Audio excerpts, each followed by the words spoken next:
Wann kommt ein neues Video? Jetzt. Yay! Hello ihr Flauschigen and welcome zu einem neuen Video. Da ich ja so richtig viele Ideen habe, mache ich jetzt ein Fragen-Beantwortungs-Video.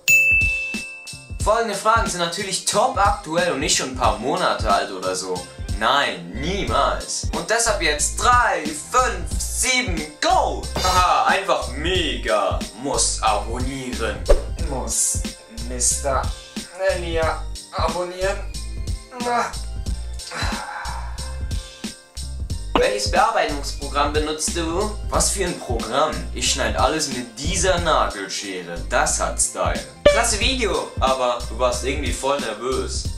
Was? Ich bin nicht nervös.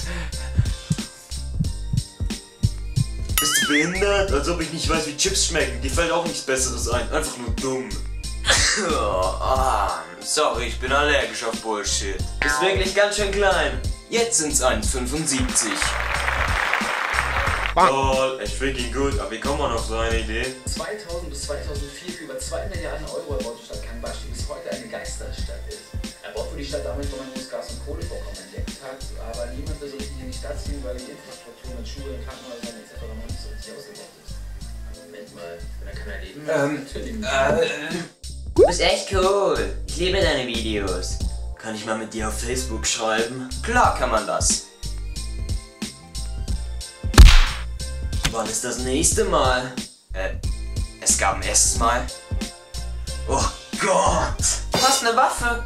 Und so eine Augen wie LeFloid. Ich weiß. Hey Elia, ich habe mal ein paar Fragen an dich. Welches Mikrofon hast du? Ich habe das T-Bone SC450 USB. Machst du den Gaming-Kanal noch? Bist du zufrieden mit dem iMac? Spielst du Minecraft? Jawohl, Kuchen, was steht denn da? Wie bearbeitest du deine Videos? Welche Kamera hast du? Die Lumix FZ150. Welches Handy hast du? Das Samsung Galaxy Mini.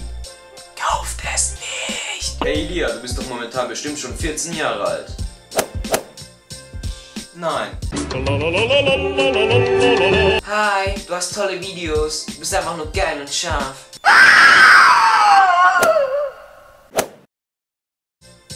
So, das war's dann für heute. Wenn ihr Videoideen oder weitere Fragen an mich habt, dann schreibt das mal unten in die Kommentare. Immer schön flauschig bleiben und bis zum nächsten Video.